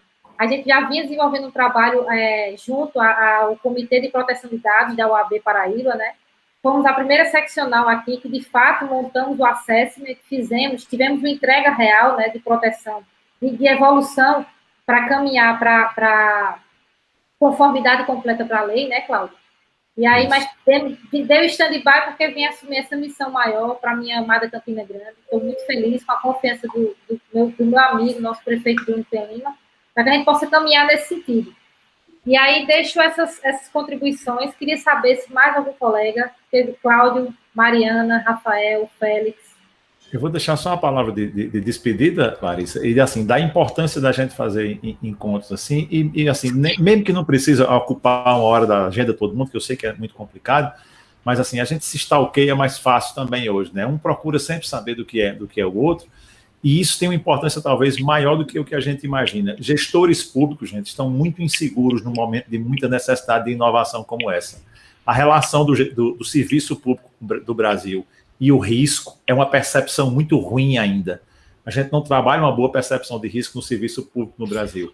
Isso significa que num ambiente onde o risco é inerente à atividade, que é o risco de inovação, a gente precisa caminhar muito ainda na cabeça do gestor público. Então, saber que vocês tiveram uma iniciativa mais ousada, né, que o passo foi mais atrevido no sentido da inovação, isso, quando um gestor de um lugar conhece que outro de outro lugar, né, tomar uma providência dessa, isso ajuda muito a gente a vencer barreiras culturais. Então, esse benchmarking para a gente, eu acho que ele é fundamental sempre. Muitíssimo obrigado de novo, Larissa, Rafael, Mariana e Félix. Concordo plenamente, professor Cláudio. Meu dedo coçou aqui para eu desmutar meu microfone em várias falas. Queria muito interagir. Mariana, pode falar. Queria muito... Só interrompendo, viu, Mariana? Também fiquei com essa mesma sensação, igual. Aí eu fiquei botando aqui no chat, perfeito, também temos isso, também estamos pensando assim. Então, eu acho que se a gente não tivesse outros compromissos, a gente ficaria aqui horas e horas e horas conversando. Então, que bom é que fica esse gostinho de quero mais, para a gente promover outros encontros como esses, né? E aí, esse benchmark realmente é muito rico. Falar sobre as coisas que deram certo, sobre as coisas que não deram certo, né? Às vezes o que não deu certo... E é muito, né? E é muito que não dá certo. Serve para o outro mais do que as experiências unicamente positivas. Então, assim, só para concluir minha fala, eu gosto muito de citar uma frase da Beth Bauer, que ela fala que não é uma questão de se o governo baseado em dados pode criar as melhores soluções para os problemas da sociedade. É uma questão de quão logo diferentes governos irão abraçar a ideia e colher os benefícios. Então, realmente é isso, né? Que seja logo, que a gente possa cada vez mais colher os benefícios dessa transformação digital, como o Rafael falou, olhando sempre para os processos, o aculturamento, a alfabetização dos dados é super importante, senão ao invés de a gente alcançar pessoas, a gente vai aumentar essa lacuna na sociedade, né? A gente não vai fazer uma transformação digital inclusiva e sim exclusiva, o que é pior. Então, muito obrigada a todos, prazer novamente estar aqui com vocês, eu espero que a gente se encontre muito aí, pelos eventos, pessoalmente, quando essa pandemia passar, tá? Prazer enorme, pessoal, muito obrigada. Félix, Rafael.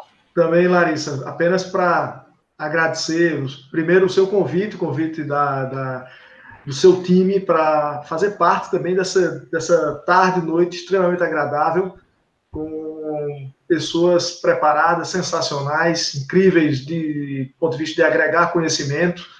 Cláudio Quila não era surpresa nenhuma para mim, mas saiu muito bem impressionado com o Rafael e com a Mariana. Inclusive aqui, como ela disse, me coçando para apertar e interromper a discussão para interagir naquilo que pode ser aproveitado na nossa cidade. Eu queria convidá-los, na verdade, Larissa, se você me permite, e seu nome, nosso nome, em nome do Observatório, tanto a Cláudio quanto a Mariana, e o Cláudio, Inovatec também, e Rafael, com a experiência que tem, para nos ajudar nessa implantação desse observatório. Quem sabe, talvez a ideia não seja até mais ampla do que a gente está pensando, a gente tem visto aí tanta coisa positiva. Eu ia provocar a Mariana com o que foi prioritário na área de saúde, eu ia provocar também aqui Rafael com relação à formulação, implantação e avaliação desse papel de estratégias de governança e políticas públicas, se tem sido eficiente, sobretudo na questão da formulação, implantação e participação da população. Inclusive, estava discutindo isso com o nosso secretário executivo, Túlio, sobre esse assunto, e acho que era, talvez para frente, até uma bandeirazinha aí de debate futuro para todos nós, tá certo? Um grande abraço, obrigado, Larissa, obrigado a todos, parabéns aí a vocês pelos ensinamentos. Obrigado mesmo. Perfeito, secretário. Estou à disposição aí para quem precisar. Eu vou até falar com a Larissa aqui no WhatsApp, depois ela pode passar meu contato também, e a gente vai conversando. Acho que, Félix, seu comentário, acho que valeria uma reunião, Rafael, para a gente poder conhecer até a iniciativa de Recife, que já é bem exitosa, 10 anos já, né? De dados abertos, acredito que era muito importante a gente poder conhecer. Assim como, Mariana, tem muita coisa boa aqui no site, vocês têm índice de desenvolvimento global, vocês têm várias partes aqui no site de vocês, do IntegraSUS, que é muito interessante, acredito que, e você, com sua experiência como cientista de dados, teria muito a contribuir aqui com o nosso trabalho, seria muito importante mesmo a gente poder contar com vocês. Conte com a gente. Larissa, eu queria só agradecer também pelo convite, me colocar à disposição para a gente seguir dialogando sobre isso. Espero que a gente consiga virar a página aí dessa pandemia e que a gente faça um novo encontro presencial, quem sabe aí acolhendo com muito prazer a visita aí a Campina Grande novamente. Eu gosto muito daí, já tive aí algumas vezes, mas espero que a pandemia nos permita fazer esse encontro presencial, ou vocês virem aqui também ao Recife, as portas estão escancaradas da cidade para recebê-los.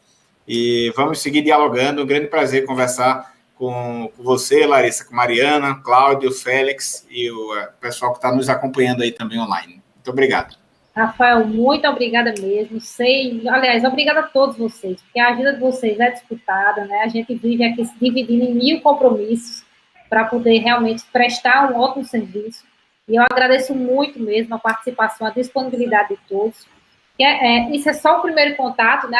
Até já tinha falado antes com o Rafael, a gente já tem tido a oportunidade de trocar mensagem. Com o pessoal do Iris também, é apenas o primeiro momento, que seja o primeiro, de várias reuniões que a gente possa trocar informação, né? Fazer esse benchmark que o Cláudio falou, porque, sem dúvida, com o que a gente está pensando aqui, com o que cada um tem a somar, ganha todo o Brasil, né? Não só ganha nossa cidade, mas a gente pensando como projeto de nação, e a gente precisa ter esse olhar, essa preocupação, ganhamos todos. E quero deixar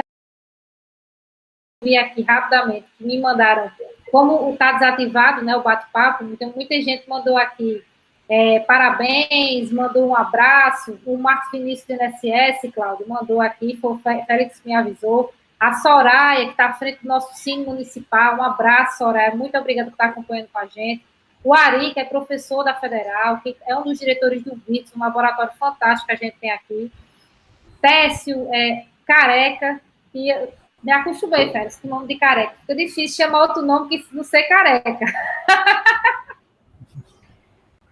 E todos que estão aqui, todos da Secretaria de Planejamento, que eu sei que estão nos assistindo, todos do Observatório, da nossa equipe do Observatório, que estão, sem dúvida, nos apoiaram muito, né, Félix? Divulgaram muito esse nosso evento. Pessoal da Secretaria de Ciência e Tecnologia, meu abraço, por acreditarem sempre nesses sonhos, por sonharem sempre comigo, e a gente está concretizando tanta coisa boa, produzindo tanta coisa boa para a nossa cidade. Mariana, Rafael, mais uma vez, professor Cláudio Quila, meu abraço sempre carinhoso, sempre uma honra estar com vocês, viu? Muita honra mesmo. Obrigada. Um abraço. Muito obrigada. Obrigado, e com isso, pessoal, com esse evento inspirador, nós concluímos o primeiro Inspira Campina. Forte abraço, até o próximo mês. Todo mês a gente vai estar aqui, tá? Fazendo essa rodada de conversa. Um abraço. Tchau, tchau. Tchau, boa noite.